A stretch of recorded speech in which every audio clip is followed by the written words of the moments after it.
Olá, tudo bem?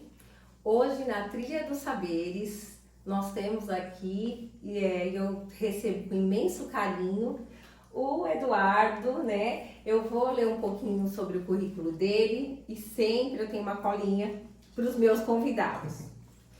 O Eduardo é graduado em 2 faculdades, ele tem Educação Física e tem Pedagogia.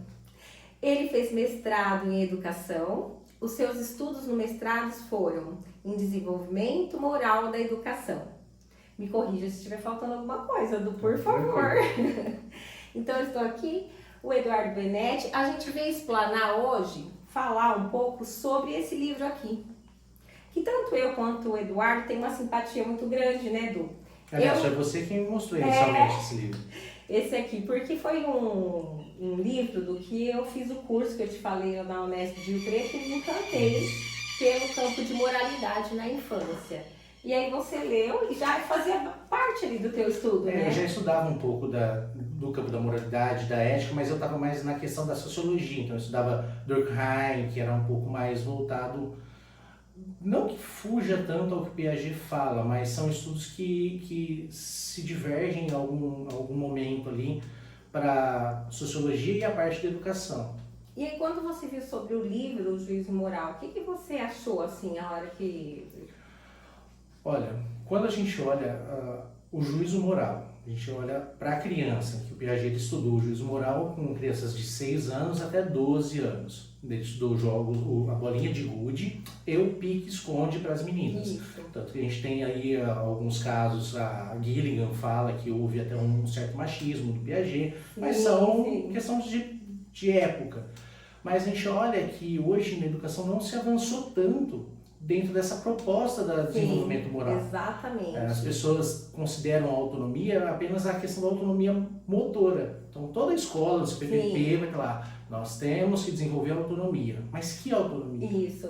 Não é essa autonomia moral que quando eu li o livro sobre a moral da criança, o que eu vi? Que a gente quase não trabalha isso dentro das escolas. E eu achei tão importante porque ali vai desenvolver mesmo o cidadão mesmo em si. Ele vai passar a entender o porquê que ele tem que cumprir determinadas regras sociais, por que não, sabe? E isso a gente tem que trabalhar tanto na educação infantil quanto nos segmentos, o CERN, né? Ele sai da educação infantil, se ele não construir a base, porque o juízo moral é aquilo que ele constrói mentalmente, nas suas estruturas mentais, enquanto valores. Isso. A ação moral, o comportamento moral é desenvolvida a posteriori, até porque o Piaget fala que ele considera que o desenvolvimento moral, né, você vai chegar na autonomia a partir dos 10 a 12 anos.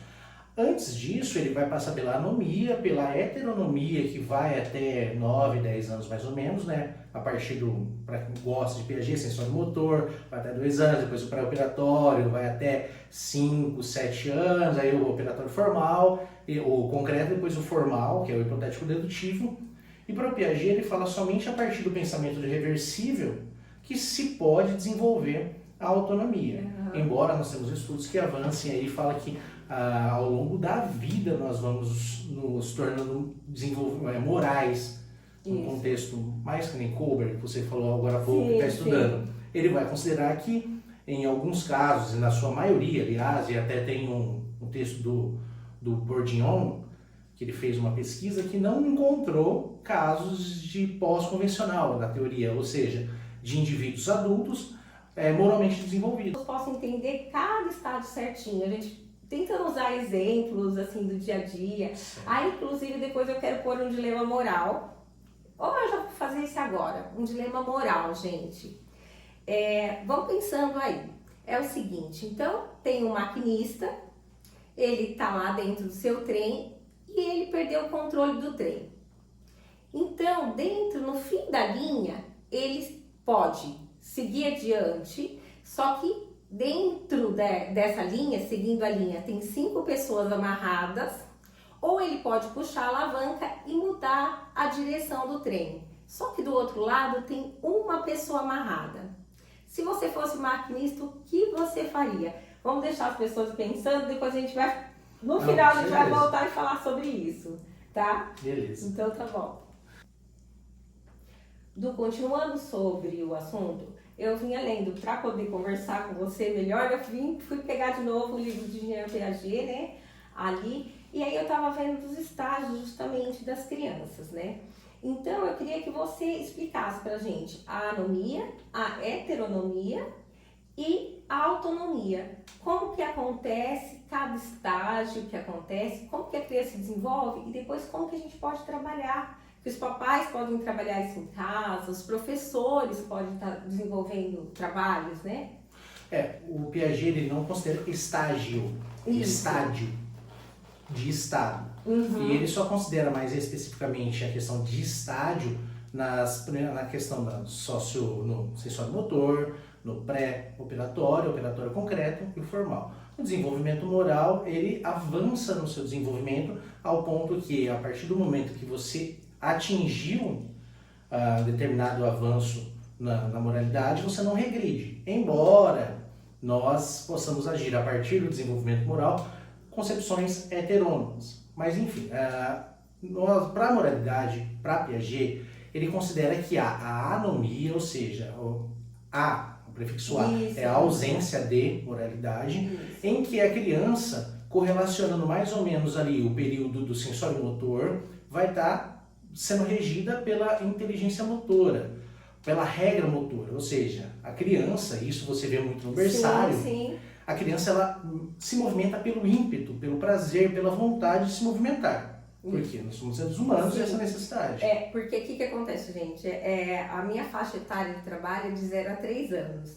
Então, ali no livro do Jean Piaget, de 0 a 2, a criança está na autonomia, que é aquela fase na anomia. Perdão, muito bom por me corrigir, na anomia. E o que acontece nesse momento? Ela não consegue entender a regra, como se estabelece o brincar, né? Aí dá o exemplo da bolinha, né? Que ele dá lá pro menininho e ele montou as bolinhas. E só que não tem um sentido, ele dá bolinhas de gude. E aí não tem um sentido para a criança, que é o jogar, né, bolinha de gude. Ele não tem esse sentido, ele ainda não consegue conceber esse sentido. Então, eu vejo isso ali, né? Eu vejo tão engraçado ali as crianças na escola, eles começam a brincar, uma do lado da outra, mas parece que tá junto, mas aí você chega um pouquinho mais perto e não tá, porque elas estão no mundinho delas. Exato. Né? Impera muito, e isso vai até no período da heteronomia, o egocentrismo. E tem muita confusão entre o egoísmo e o egocentrismo. O egocentrismo é que a criança está centrada em si mesma. E o princípio do desenvolvimento moral, aliás, é fazer com que a criança compreenda o ponto de vista do outro. Por isso é necessário ter o pensamento reversível, que aí você só desenvolve lá no operatório formal, o pensamento hipotético dedutivo. Sem isso, a criança não consegue. Ela está brincando com a outra, mas ela não está interagindo com a outra. Isso. E isso vai avançar mais ou menos até o período de 5 anos, no final da nossa faixa etária de trabalho, né? Que é o pré-2 atualmente aqui em Catanduva. É exatamente isso. Então, assim, mas não é nada que a gente tenha que falar, nossa, meu filho não tá na heteronomia. É normal, são fases, né? Do desenvolvimento infantil, até do ser humano mesmo, da gente mesmo. Nós precisamos passar por todas essas fases. O que é importante a gente saber é como trabalhar, né? Você tem algumas dicas para começar a iniciar? Porque já se inicia ali nos 2 anos, um ano. Até antes. Quando a gente fala de moralidade, nós temos que compreender que há um respeito. Principalmente quem vai trocar, vai fazer bons cuidados com a criança. Então, verbalizar, por mais que ela não vá te responder, a criança, o bebê, os bebês, crianças muito pequenas, enfim, lá pela BNCC, nós temos que falar, eu vou trocar a sua fralda, com licença, vou ver se você está com cocô, com xixi. O ato de você respeitar essa criança e começar a trabalhar esse princípio, ele tem um duplo sentido. Você vai compreendendo que você necessita respeitar os limites corporais da pessoa e vai se autorregrando. É uma autorregulação. Esse é um princípio até das neurociências. E a criança vai compreendendo que o corpo dela necessita ter limites. Isso, necessita de respeito. Ela tem, exatamente o que você falou, tem o duplo sentido. Ela aprende que existe um respeito ali com ela, que isso tem que ser, como que eu posso colocar, tem que ser ali, respeitado mesmo, né? Não ir adiante. E ela também aprende no outro sentido, que é vendo, ela tá vendo o adulto. Então, o que ela coloca, né? Tipo, o adulto me respeita, pede para pentear meu cabelo, o adulto pede para olhar na minha fralda. Eu tenho que fazer a mesma coisa. Exato. Então, ela já vai partindo também para esse campo, né? Então, é legal ali nessa faixa etária de 0 a 3 anos. Então, nessa faixa de 0 a 3 anos, é importante esses pequenos detalhes, né? Exato. E uma coisa que eu gosto de trabalhar muito ali com os meus, porque os meus já pegam também de 2 a 3, então já estão saindo da autonomia para ir para a heteronomia. É isso, né? anomia. Eles estão... Gente, perdão, eu vou trocar as palavras, anomia, perdão, eles estão saindo da anomia para ir para a heteronomia. Exato. Então, o que acontece? Aí já começa a entrar as regrinhas de respeito. As regrinhas de respeito estão dentro da moralidade ou não, Du? Se eu não me engano, é na página 11 do livro, tá lá, o Piaget fala que toda a moral consiste em respeito às regras. Quando a gente fala da heteronomia significa a moral do dever. Mesmo porque há uma pressão, isso no livro da Ética na Educação Infantil, da Rita de Vries, ela fala que desde muito cedo, e o Piaget também fala, assim, lá no finalzinho do livro, há uma imposição de regras, de costumes muito forte na criança desde cedo. Então é o dever dela. E aí ela vai compreendendo, principalmente no realismo moral, que ela compreende ali que a regra é imutável, aí às vezes da regra da justiça imanente, que a gente costuma falar, isso é complicado porque você fomenta a heteronomia, falar que a criança caiu porque Deus castigou que ela estava correndo. Ele comenta sobre isso. Tropeçou porque estava fazendo bagunça, como se a culpa da queda dela viesse de algo exterior a ela. E não, ela tem que compreender que as consequências acontecem dos seus atos. E aí o Piaget ele diverge o respeito unilateral, que isso aí que é o ponto mais nevrálgico na educação. Quando a gente pensa em respeito unilateral, é uma imposição de um poder maior em relação a um poder menor, assimetria. No caso da educação, os professores que trabalham o tradicionalismo, as regras, aquela questão imposta, você não pode, já vem até o cartaz, a gente tem muito cartaz na escola, fala, não correr, não bater, não chutar, não sair da sala. A criança não fez nenhum momento dessa parte, a criança fez a construção dessas regras. O porquê, né? Exatamente. Porque aqui o Du falando, a gente, quando vai montar ali as regras com as crianças, isso se dá tanto em casa como na escola, né? E até no convívio social, em todos os lugares tem regras. Então, qual que é importante? É a criança entender o porquê que ela tem que seguir aquela regra, né? Aquele determinado comando que foi pedido para ela. E isso muitas vezes não é trabalhado na criança, então ela não compreende, né, o porquê. Tipo assim, por que eu não posso correr na sala de aula, por exemplo? Por que eu vou num consultório com meu pai, com a minha mãe e eu não posso correr? Então, às vezes, o pai não explica ali, olha, é porque nós estamos no meio de pessoas diferentes, para se manter ali, todo mundo ficar quieto, para ficar um ambiente gostoso, cada um fica sentado no seu lugar, esperando a sua vez, porque nós viemos aqui para ver o médico. Então, são coisas que não são explicadas, a criança só obedece. E, por exemplo, na escola, outra questão também, você tem que ficar sentado na carteira, mas por quê? Por que ele tem que ficar sentado? Ele não compreende isso. E muitas vezes não é falado para ele, né, do porquê que você tem que ficar sentado. Então você explica, né, aos professores, né, você tem que ficar porque no momento que a gente estiver explicando é a melhor forma, para que todos entendam, né? A gente sabe que não é bem assim na grande maioria das salas, porque já vem um costume de que a criança ela tem que sair do berçário, em especial do berçário da transição para o jardim, que ela já tem que compreender isso, e não. A educação infantil é uma educação de movimento, uma educação alegre, lúdica, que você, a partir do momento que você cerceia a liberdade de movimento, você cerceia quase toda a possibilidade de aprendizado dessa criança. E a passividade ainda, a criança está com boa parte daquela necessidade da regra motora de se movimentar, de correr, de experienciar as possibilidades. Quando você impõe uma coisa que ela não fez parte dessa construção, você fomenta essa heteronomia, que ela pode se prorrogar. Ela pode se postergar até lá na frente. Sim, porque assim, né, então assim, a criança, o normal é ela estar nessa fase de heteronomia. Você sabe dizer a idade certa? A heteronomia ela vai sair mais ou menos ali de 3 anos, em que a criança já consegue até verbalizar, compreender, um pouquinho menos ali. A gente já tem umas crianças que estão bem falantes, que já compreendem bastante coisa.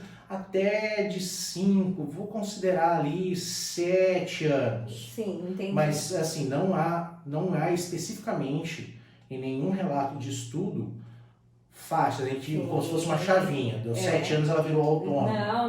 Não é assim. É um embasamento, né, de estudos, né, que nem no livro do Juízo Moral da Criança, na criança, o que acontece? Ele fez uma pesquisa ampla, né? Então, assim, aí o que se estabelece? O embasamento. Não necessariamente é aquilo. A criança vai dos 3 aos 7 sair da heteronomia. Até porque a heteronomia é algo que é para ser trabalhado para ela atingir a autonomia. Né? Então, assim, a construção das regras com a criança é importante porque justamente para ela entendendo o processo de autonomia, porque quando ela entende, vamos supor, quando ela consegue ficar na carteira e ela entende o porquê que ela tem que ficar ali, que é para a professora, para não atrapalhar os amiguinhos de trás, para a professora poder explicar, né? Então ela já está construindo a autonomia. Exato. Né? O Jean Piaget, o primeiro texto que ele vai estar trazendo, salvo engano, foi em 1929, chama Procedimentos de Educação Moral. Ele já vinha fazendo os estudos que culminaram no juízo moral na criança. E de fato, quando a gente vai falar de exemplos, ele não só é o exemplo posto, é o exemplo prático. Então o professor, ele vai sentar junto com a criança, ele vai explicar, porque o grande processo é descentrar. Descentrar é sair de si mesmo e começar a observar. Então quando a criança percebe que a ação dela é uma ação que vai atrapalhar o outro, ela começa a se autorregular. Exatamente. E essa autorregulação é falado no livro da Epistemologia Genética, que é necessário falar disso. O livro, a última edição, se não me engano, é 1990. Mas ele já fala dessa autorregulação, que a criança ela consegue suprir alguns impulsos, e aí a gente pode entrar até no campo das funções executivas, que é o controle inibitório, a maturidade do córtex pré-frontal, entra já nesses campos. Sim. Que o Piaget ele nunca falou de neurociência, mas ele já trabalhava algumas coisas, até porque a base dele é biologia, né? Ele é um biólogo, antes de ser um psicólogo, filósofo, assim. E a partir desse exemplo prático do professor estar junto, a criança consegue conceber de uma forma mais plausível e ter condições de avançar na sua moralidade. Então, aí nós vamos falar do último estágio. Então, ela de 0 a 2 anos, ela está na anomia. Depois, ela passa por esse processo de heteronomia, que é normal. Toda criança vai passar por esse processo. Tem a ver realmente ali com o amadurecimento. Construção de novas estruturas mentais. Isso. Então, tem a ver com tudo isso. Então, é normal. Mas o que a gente reforça? Que tem que ser trabalhado de uma forma correta. Aí, depois, ela chegou lá no estágio da autonomia. Vamos considerar que, de fato, foi trabalhado e beleza. A criança, ela vai compreender que ela não vai deixar de seguir as regras. Mas não será uma regra imposta. Essa regra será concebida e ela vai seguir, se for benéfico, não só para ela, mas para um coletivo. Sim. Então, a compreensão das regras, ela não pode ser uma compreensão puramente legalista, que aí entra no Kohlberg, que é o estágio 4, a legalista, que a criança segue porque está na lei.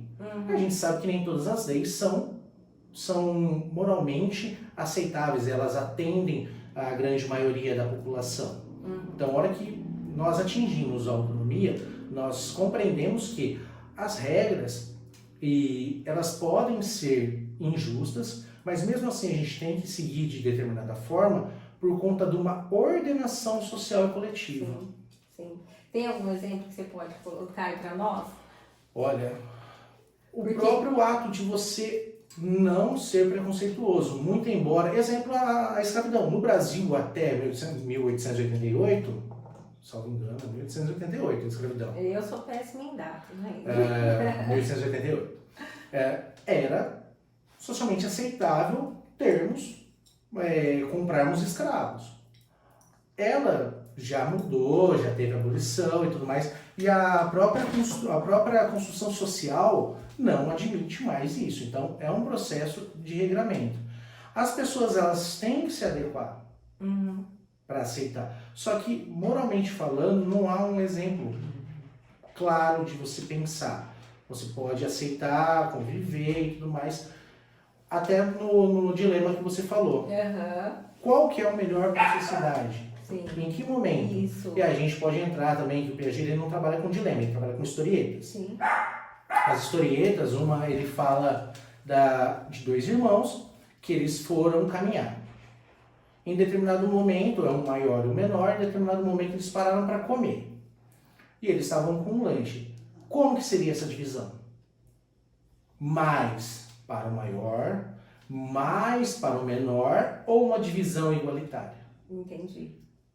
O processo de você fazer uma divisão igualitária não está errado, nem está certo. Vai depender do contexto em que você está inserido. Se a gente for pensar em manutenção da vida, obviamente o maior precisa de mais alimento para se manter, o menor menos. Sim. Mas em relação a cuidados, talvez ali aquele momento o maior pense em dar comida mais para o pequeno, para que ele precisa ter uma manutenção, um cuidado maior. Então vai depender do contexto social em que a gente está inserido. E aí entra o seu posicionamento. Vamos colocar hoje, saiu na reportagem do G1, que foi pichado o monumento de Oxóssi, se não me engano, em Santa Catarina. Moralmente falando, isso é totalmente inaceitável. É um preconceito. A gente vai se colocar numa situação de heteronomia por pressão cristã, por pressão de uma religião cristã. Embora a gente tenha uma gama muito grande. Sim.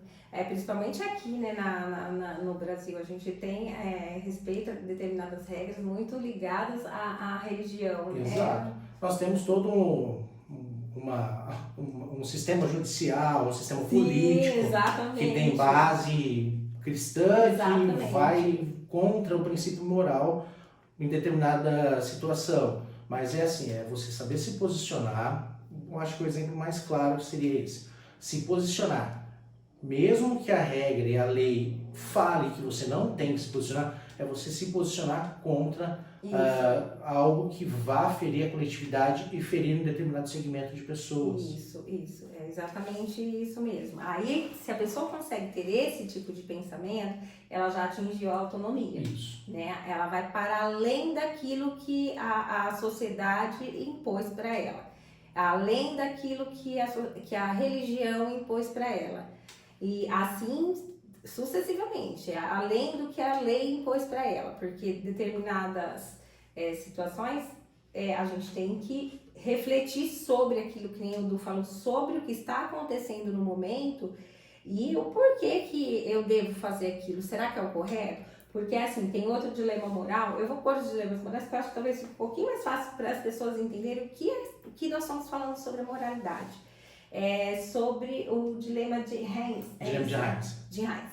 Então, o que acontece ali no dilema? Ele está com a sua esposa doente, né, com câncer, e ele precisa de um determinado remédio. Ele junta toda a comunidade, arruma dinheiro para ele pega todas as economias dele para comprar esse remédio, esse medicamento para a esposa, mas ele não consegue comprar. Chega lá, o farmacêutico superfaturou o medicamento, né? Então, o que ele faz? Desesperado pelo bem-estar da esposa, ele vai e rouba o medicamento. E o que a gente pensa sobre isso? Ele foi além, ele passou as leis, dizem que se a gente pode roubar o medicamento? Não, perante a lei não, né? Aliás, a gente pode roubar nada. Mas pelo bem da pessoa, pelo bem da esposa, pela vida da esposa, ele roubou. Então ele conseguiu atingir a autonomia e pensar, eu preciso fazer algo para que ela não sofra, não tenha dor, né? Para que a maior parte fique feliz, né? Então a moralidade se baseia assim, o pensamento no coletivo, no meu, na maior parte, se é bom para a maioria, né? Exato. Quando a gente fala esse dilema moral, ele está no Kohlberg e ele é uma das partes do Moral Judgment Interview, que é a entrevista do julgamento moral. Hoje a lei já fala de alguns crimes quando a pessoa rouba para alimentar, para se alimentar, embora ainda seja tipificado como crime. Sim. Mas pensando especificamente nesse caso, e qual momento é justo você superfaturar um medicamento que vá auxiliar uma gama enorme de pessoas? Exatamente. E aí entra o pensamento capitalista, né? Em que a pessoa ela quer o lucro, em detrimento se a pessoa vai morrer ou não. Então, assim, essa questão da moralidade, né? Agora, nós falamos sobre 3 estágios, né? E aí, depois, eu quero perguntar mais agora no campo profissional, tá? Ô, Du, e aí, falando sobre a moralidade, você descobriu a moralidade estudando, né? Sim. Olhando para sua prática, voltando para si, você acha que se identificava uma pessoa com autonomia? Não. Até recentemente, né, quando eu comecei a pesquisar e pôr em prática aquilo que eu estava estudando, não considerava os erros de tradicionalismo, de imposição, de respeito unilateral, da justiça retributiva, em especial a reciprocidade base, né, que com ferro fere, com ferro será ferido. Era muito disso, eu tinha essa prática muito deturpada na educação. E eu vejo isso agora com mais claridade, com mais clareza, quando você olha determinados posicionamentos. Aquele negócio, menino não chora, menina tem que brincar com rosa, menino tem que brincar com azul, com boneco, ou com boneco de ação e boneca, carrinho e casinha. Hoje eu compreendo que não. Hoje eu vejo que a criança pode chorar porque ela tem sentimentos, ela tem emoções, ela deve chorar. Ela deve ser estimulada a expor aquilo que está machucando ela. Sim. E pessoa nenhuma tem o direito de cercear esse direito da criança. Sim. E foi somente a partir dessa primeira leitura, que hoje eu acho que eu já li ele umas 5, 6 vezes, e vira e mexe eu estou retomando por conta das atuais pesquisas. Mas outros estudos também ampliaram muito. Se a gente pegar o José Maria Pucci, a Rita De Vries, a Constance Camille, os nossos grandes pesquisadores. No Brasil é um grande pesquisador sobre a moralidade. A gente tem a Patrícia Battaglia, aqui de Marília, a Suzana Menin, a Luciana Antonheta, a Thelma Vinha, a minha orientadora, a Melissa Lepre, Rita Melissa Lepre, né? Mas a gente chama ela de Mel. Os grupos de estudo, tem o GPEM, o GP, o GPDM, que são grupos que estudam a moralidade, mas no contexto da própria educação. Sim. Hoje a Luciana Antonheta ela faz uma pesquisa muito grande com relação ao bullying. E a gente sabe que, e ela traz isso num podcast, que o bullying ele não é praticado de professor para aluno. Isso é desrespeito. Ele é praticado por iguais. É aquela necessidade de manutenção da agressão e da violência contra um inferiorizado. Porque assim, eu acredito que se a criança, o adolescente, ele entendesse ali mais a autonomia, talvez a gente tivesse menos bullying, né? Com certeza. Mas se isso não for trabalhado desde lá dos pequenos e passar a haver uma continuidade, porque bem infelizmente a gente tem a ética e a moralidade como um processo transverso na educação. Muito embora a BNCC traga lá alguns pontos, eles consideram a meu ver, a BNCC tem uma pegada muito desenvolvimentista, Sim. em que a criança com 5 anos apenas, para 6, 5 anos e 11 meses, que ela vai compreender os valores. Não, Não. ela tem que vir desde Sim, cedo. sim. Com esses pequenos detalhes que a gente citou na anterior, né? O respeito inicia ali, por exemplo, porque a criança ali de 0 a 2 anos, até 2 anos e meio, mais ou menos, ela reproduz muito o que o adulto faz. É a primeira coisa que ela faz, ela reproduz, ela experimenta. Mas, então, se o adulto já tem essa prática, né, de respeito, de respeitar a criança, respeitar o outro, ela tá já vivenciando isso muito ali no início. Exato. Então, é importante ser trabalhado também. E quando a gente fala de uma pegada muito desenvolvimentista, ela condiciona a competências e habilidades, como se a criança tivesse uma habilidade desenvolvida em respeitar valores. Isso não é uma habilidade. Isso é uma condição social necessária para o convívio ético, convívio solidário, convívio moral. Porque assim, a gente falando ali, né, você falando, não, eu não atingi a autonomia. Quando eu vi sobre o livro, fiz o curso lá na Unesp, eu também percebi que não. Eu falei, nossa, em muitas situações eu sou totalmente heterônoma. Não, mas isso é uma coisa que é prevista. Não existe heteronomia pura, bem como não existe autonomia pura. Não existe. O que acontece? Em determinado momento, a gente tem que seguir algumas coisas que são impostas, porque, exemplo, o currículo escolar, ele está imposto para a gente. Muito embora a gente faça algumas coisas por fora e vá agregando, ele está imposto. Uhum. A gente tem uma matriz escolar, uma matriz curricular que está imposta. E isso a gente não consegue. Então, é uma ação nossa, heterônoma, em seguir uma coisa imposta por uma autoridade. A diferença que está é que você está em consciência de que aquilo está imposto e você pode avançar. Sim. Que aí é o caso do produto. Nós temos lá, você viu, tem os campos da BNCC que são trabalhados, só que a gente fez um campo ampliado, que vai trabalhar a construção de valores morais universalmente desejáveis. Solidariedade, generosidade, compaixão, respeito mútuo, capacidade dialógica, justiça. Então, são concepções que a gente pode a mais. Então, é até uma proposta que uma amiga minha está pesquisando, a Vilma, que ela faz com crianças superdotadas. Que ela considera heteronomia, autonomia crescente e autonomia. E eu auxiliei ela como juiz nisso.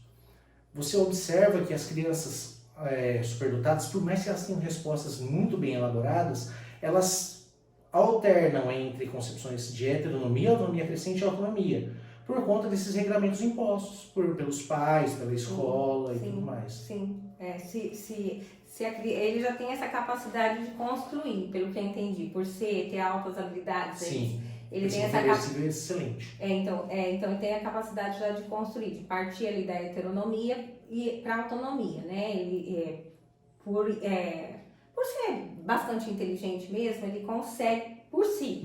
É isso. Mas o que acontece? Quando a sociedade impõe, ela tira, né, isso da criança, né? Ela tira isso do adulto também. Então, assim, eu entendi que eu tinha muitos pontos heterônomos, né? Falei, nossa, em várias situações eu tenho a heteronomia, mas eu ajo de forma heterônoma, mas assim, eu também vejo ainda muito no campo da educação bastante gente trabalhando, porque eu vejo assim que não se é conhecido essas fases de desenvolvimento, né, do ser humano, que faz parte nossa. Então, assim, eu vejo que trabalhando, as pessoas não compreendem por que elas estão fazendo aquilo. Porque é aquilo que você falou, se a pessoa compreende, então já dá pelo menos uma consciência, ela só faz. A gente ficou muito pautado quando o Piaget veio ao Brasil, agora fugiu, se não me engano, na época da Escola Nova. Era para ter vindo Vygotsky também, mas por conta daquelas mesmas ideias, comunismo, isso, aquilo, outro, porque Vygotsky é baseado no materialismo histórico dialético marxista. Valon também. Então, quando viram a base, eles não importaram Vygotsky, trouxeram Piaget. E ficou muito a ideia do construtivismo muito pautada numa ideia muito torpe, E aí eles não avançaram no que o Piaget pesquisou. O Piaget ele pesquisou assim, tudo. Ele usou os filhos dele como um campo de pesquisa grande e ele tinha um leque muito amplo de pesquisadores auxiliando. Sim. Inclusive a moralidade. Sim. Piaget foi pioneiro nesse ponto. Sim, E quando a gente fala novamente da moralidade, ela entra como um processo transverso, né, na educação.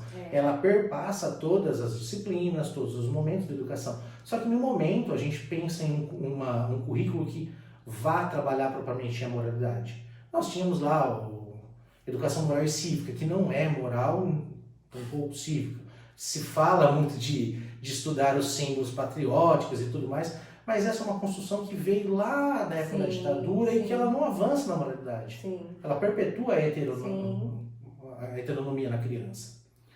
Então, voltando à ideia, quando a gente fala dos professores, nós temos alguns fatores. Uma formação inicial ruim. Porque é isso que eu penso. Quando eu fiz o curso, uma das coisas que foi colocada, né, que não se é trabalhado essa questão como grade na faculdade, o desenvolvimento da moralidade da criança, né?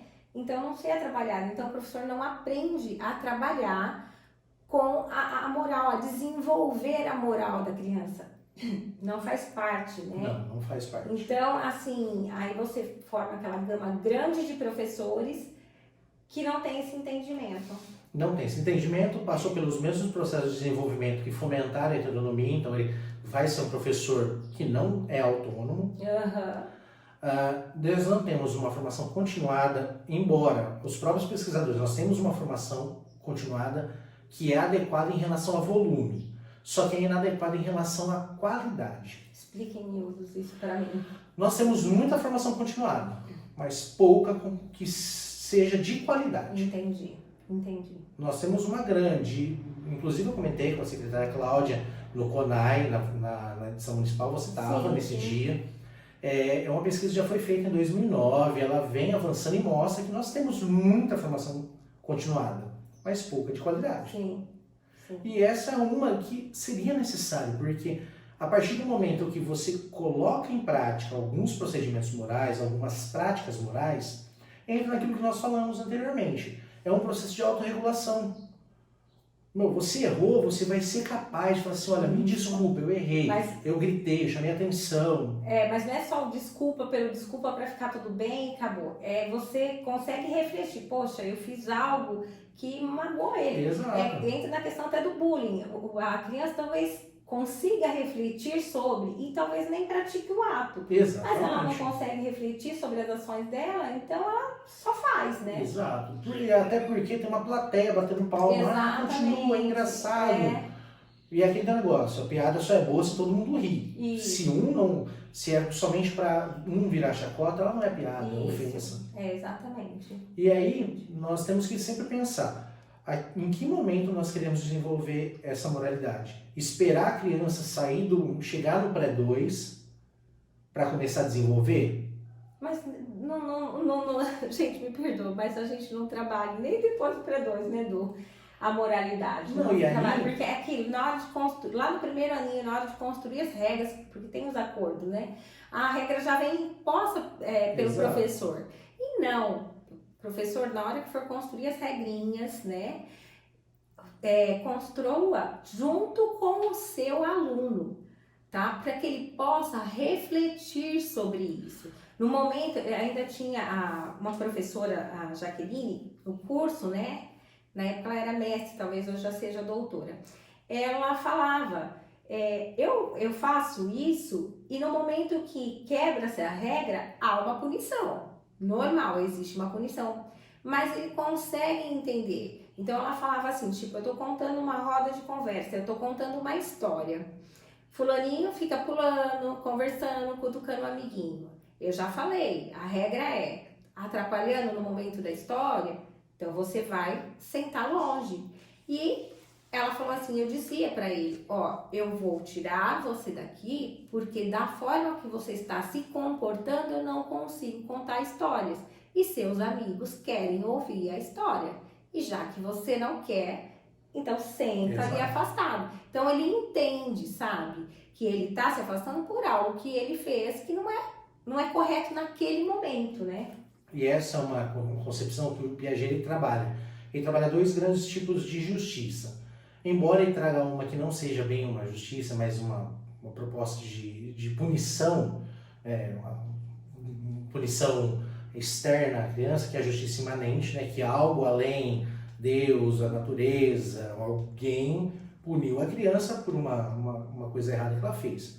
Mas ele vai trabalhar dois grandes pontos, que é a justiça retributiva, de retribuição mesmo, e a justiça distributiva. Essa justiça distributiva ela está nos mais altos níveis da ideia de justiça, ou seja, ele vai pela intenção da lesão, não pelo resultado. A distributiva, a retributiva, ela está em relação ao impacto que aconteceu, como acontece com esse exemplo que você falou. Qual que é o impacto negativo da criança atrapalhar a contação de história? Os demais dispersarem, os demais ficarem atrapalhados, não compreender a história. Exatamente. Isso é uma sanção retributiva. Óbvio que a partir do momento que nós temos algumas evoluções dessa justiça retributiva, entramos na reciprocidade e a compreensão de que algumas ações podem haver uma punição menos severa, em que a criança, então, beleza, você não vai contar, então você vai ficar responsável por contar essa história para eles.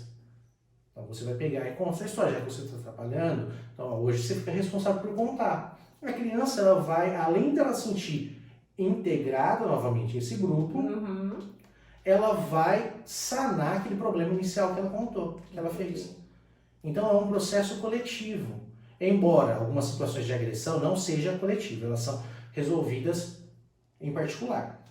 Questões coletivas, bagunçou o negócio, então você vai ter que arrumar, você vai ficar responsável hoje em arrumar a sala. Você bagunçou determinada coisa, é sua responsabilidade repor a ordem social. E até porque quando a gente fala da justiça retributiva, ela é um vínculo que rompe. Entendi.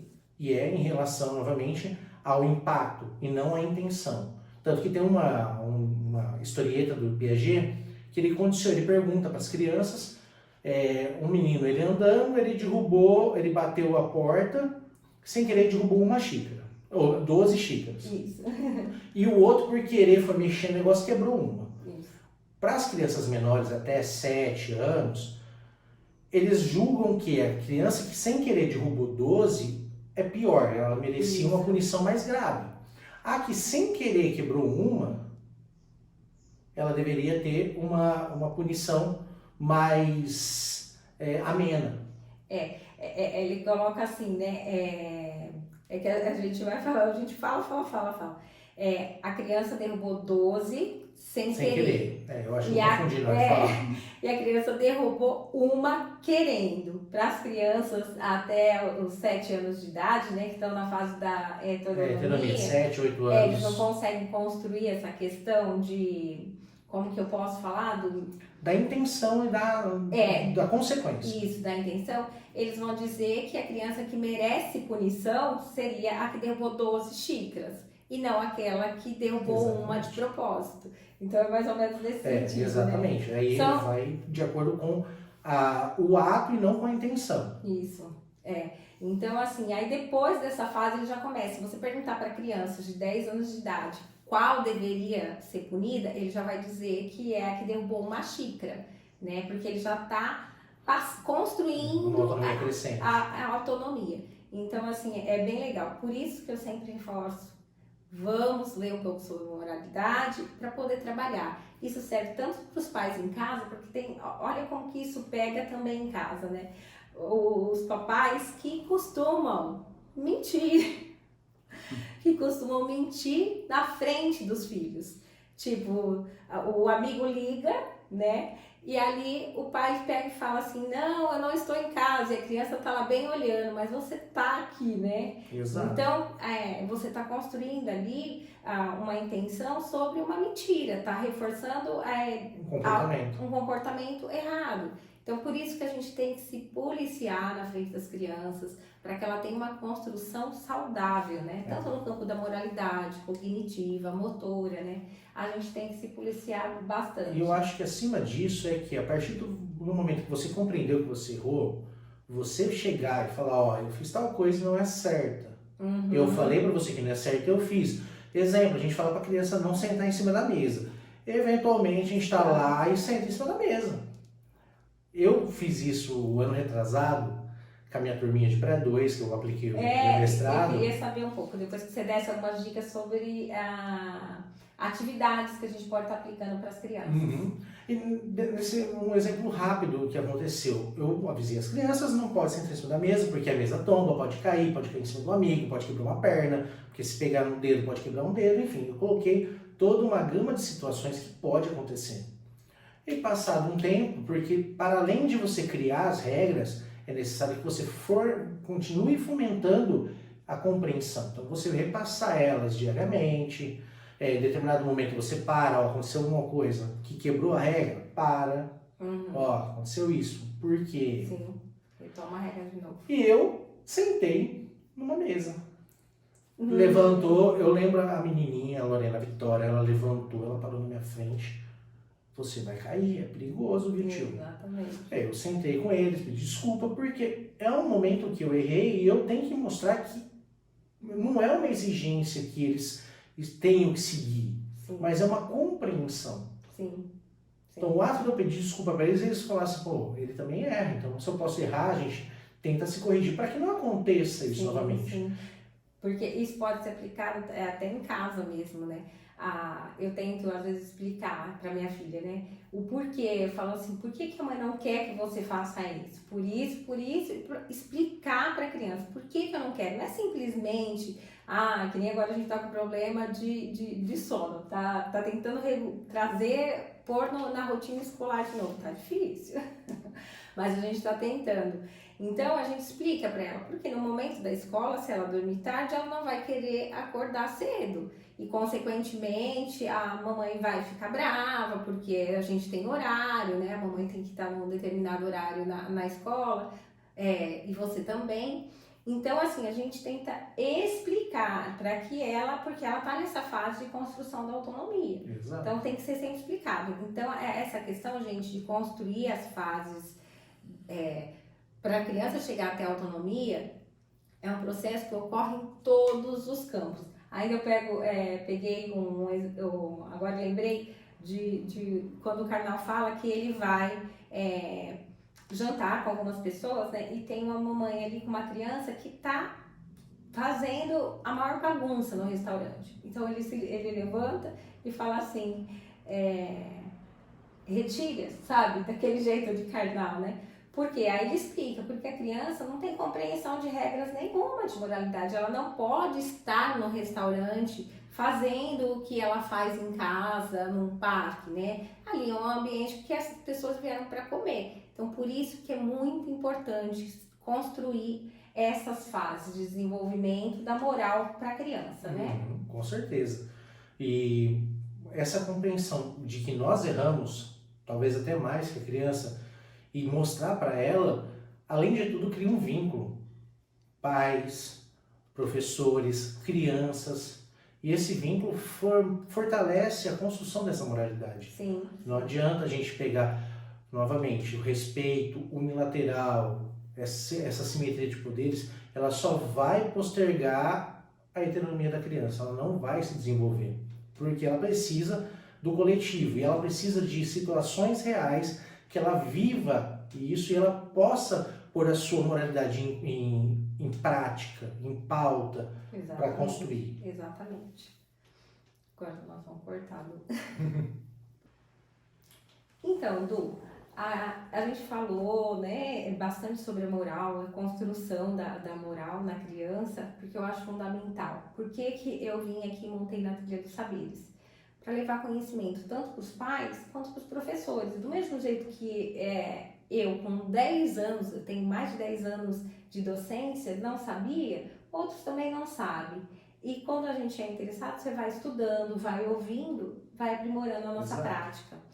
E como se eu quiser trabalhar o desenvolvimento da moral ali no campo escolar, o que eu posso estar fazendo? Bom, primeiro afastar a ideia de jogos individuais e jogos excludentes. Quando a gente fala de jogos excludentes, vamos usar uma que a gente usa em todos os segmentos da educação, dança da cadeira. A base da dança da cadeira é, tira uma cadeira e uma criança. E eles adoram, né? Adoram, mas ainda assim, só que um sempre ganha. E olha que se ganha, os outros se sentem excluídos. Nós temos variações de brincadeiras da dança da cadeira que são cooperativas, em que a criança não sai. As cadeiras vão saindo, mas a criança não sai. Entendi. E há um senso coletivo. Entendi. Muitos vão falar assim, mas a criança não vai desenvolver a sua compreensão sobre a frustração de perder. Mas ela vai ter toda a vida para aprender isso. Nós temos uma sociedade extremamente competitiva. Para que eu vou colocar uma criança de 2 anos numa situação de frustração? Isso. Eu tive um exemplo, a minha aluna Daphne, que ela pediu essa avaliação. No dia da aplicação, ela pediu a avaliação excludente. Ela queria fazer a tradicional, porque a gente já estava trabalhando a parte cooperativa. Ela foi a primeira a sair. E essa menina chorava e chorava. Eu fui conversar com ela, por quê? Ela falou assim, eu não sou boa nisso. Olha só. Então, uma criança de 5 anos que já vai levar consigo a ideia de que ela não é boa em algo, ela não vai só tornar uma pessoa frustrada. Ela vai se colocar numa posição de incapacidade de desenvolver outras coisas. Exatamente. Fora que, quando nós temos aí o Fábio Tuzzi Broto, ele trabalha muitos jogos cooperativos. É uma referência no Brasil sobre jogos cooperativos. Nós temos várias variações dentro dos jogos cooperativos. Então, tem o jogo cooperativo semi-competitivo, em que a criança, o grupo coletivo, vai acabar desenvolvendo esse senso de frustração, porque eles precisam se organizar para cumprir uma determinada demanda de comandos. Exato. Então, se eles não conseguem, há uma frustração e eles precisam se organizar. Porque, até porque no nosso desenvolvimento, até na nossa fase adulta, eu acho que a frustração faz parte, já tá muito ali, pequenas coisas, a criança se frustra, às vezes ela, para você ver, o que o Du acho que está querendo dizer, me corrija, por favor, é o seguinte, a gente não precisa montar atividades que vá levar a essa frustração, a criar ali um sentimento de incapacidade, mas criar atividades que a criança se sinta participante, né, da brincadeira e não necessariamente tem esse sentimento. E ela perceba o outro como parte. Quando a gente fala de comunidade, é comum unidade, é uma unidade comum, uma sociedade. E a sala, a escola, ela é uma sociedade. Sim. São pequenos micro-organismos ali ativos, que eu não tenho necessidade, e não há necessidade em nenhuma forma de construção, em que você fomente o individualismo na criança. Exatamente. Quando a gente vai pensar nessa atividade, o coletivo ele vai descentrar. Eu vou dizer que eu estou aprendendo aqui, que essa parte eu não tinha ainda pensado, viu? Assim, da gente montar atividades que não fomente ali o individualismo. Que quanto mais individual a criança quanto mais individualista ela é, menos moralmente desenvolvida ela vai ser. Sim. Porque ela só vai pensar em si própria. E a gente vai fomentar o egocentrismo, em que a criança ela tem sempre a necessidade de ser melhor que outra. A gente vê também na escola, muito infelizmente, algumas ações que o professor ele pega a criança mais gordinha, a criança menos atlética, e sempre coloca o mais atlético para colocar para os outros mostrarem a atividade. E isso gera aquela sensação de incapacidade, de impotência, de não necessário para o grupo, de que eu sou sempre o excluído. Porque sempre tem um que ele é mais hábil, aquela criança que corre, pula, dá mortal, ela é super inteligente, ela aprendeu a escrever primeiro que todo mundo. E não é isso. Essa criança ela pode muito bem ser estimulada a auxiliar os menores, ou os com mais dificuldade. A gente pode pensar até em Vygotsky, a zona proximal do desenvolvimento. Crianças mais competentes auxiliam as menos competentes. Sim. E aqui pensando no que você estava falando, Du, de repente eu posso pegar, se você falar assim, não dá certo, mas eu posso pegar aquela criança que tem mais habilidade em um determinado jogo e dizer para ela, ele aprendeu, então nós vamos utilizar essa criança para ensinar a gente. Sim. Eu posso estar falando isso, eu não estou colocando, de repente, fomentando esse é melhor, nada, se eu explicar. O fomento da criança que é mais competente para o individualismo é quando você ressalta isso e que ela é a melhor naquele aspecto, em detrimento dos outros. Se você já deixa claro na sua ação, falar assim, olha, você hoje conseguiu mais rápido, auxilia tal criança que não consegue. Ó, mostra hoje que você conseguiu e tal coisa. Até Coloca porque, pro grupo também, né? até porque não são sempre as mesmas. Há uma gama de capacidades e potencialidades que às vezes a criança consegue isso, outra consegue outra coisa. Então, essa ação de mostrar que naquele momento você conseguiu e você pode auxiliar os outros, mostra essa possibilidade de auxiliar e construir coletivamente, como mostra para os outros que, ó, ele não conseguiu hoje, mas ele vai conseguir com a ajuda dele. Sim. Então, Verdade. vai se auxiliando, vai construindo a sensação de cooperação. E não somente uma atividade colaborativa, que embora seja interessante também atividades colaborativas para desenvolvimento da cooperação, mas vai além da ideia do individualismo. Ó, você vai fazer, é somente o Joãozinho que vai fazer, porque o Joãozinho sabe pular e correr. Por que o outro não consegue? Se ele auxiliar, se os dois estiverem fazendo juntos. Sim. Então, são propostas cooperativas dentro da educação. Que a gente tem que levar em consideração na nossa prática, né? Trazer para nossa prática. Exatamente. Ô Du, agora a gente já está indo para a parte final e eu queria que você me dissesse sobre o dilema lá. Qual que é a forma correta, né, do trem? Então tá lá, vou relembrar vocês o dilema. A pessoa o maquinista tá lá no seu trem, o trem perdeu o controle. Então, se ele continuar, né, a seguir na linha, ele vai atropelar mesmo, né, 5 pessoas. Mas se ele puxar a alavanca, ele vai atropelar apenas uma. O que seria o mais ideal? Primeiro, que eu não tenho uma resposta correta. Eu vou avançar numa variação desse mesmo dilema. Vamos supor que no de 5 sejam pessoas desconhecidas, mas no de 1 seja sua filha, seu filho. Ai, você pegou sério, né? Aí é a ideia. Tava bom até não ser conhecido, agora ele pega, põe na Quando filha. é uma concepção que a gente está diretamente envolvido, tem muito porquê da emoção. Se nós formos pensar, embora a morte nunca seja legal, coletivamente é muito melhor você salvar mais pessoas do que menos. Porque assim, esse exemplo, gente, parece ser meio cruel, mas o pensamento que quando ele foi proposto é que a pessoa pensasse justamente que a moral, a gente só é autônomo quando a gente consegue pensar moralmente no que é melhor para a maioria. No caso do maquinista, é melhor ele salvar 5 pessoas, ainda que uma vai acabar perdendo a vida. Mas 5 vão estar salvas, Exato. né? Então, assim, ele pensa no maior. Quantas mais pessoas vão ficar felizes, quantas pessoas mais não vão sofrer dor. Então, e isso a gente pode levar para a vida, nas nossas decisões políticas, né? Pra tudo. O que vai ser melhor para a maioria? Porque, de repente, eu voto determinado político, ele me favorece, mas favorece a mim. E o restante, né? E o restante. Então, é esse pensamento que vai se envolver. Uma pessoa autônoma deveria ter, né? Exatamente. Entra na mesma proposta do dilema de Heinz. O caso do dilema de Heinz, ele fala que a esposa dele, ele vai, por conta do superfaturamento do medicamento, ele rouba para salvar a mulher. Embora, legalmente falando, não se possa roubar e tudo mais. Só que se a gente altera e fala que é uma pessoa qualquer, você roubaria para auxiliar o desconhecido? Exatamente. Tem a questão da emoção ali, do sentimento, né? Quando a gente vincula alguém muito próximo, nós temos ações que elas extrapolam o convencional, que extrapolam as ações moralmente estabelecidas, moralmente entre aspas, né? Socialmente estabelecidas.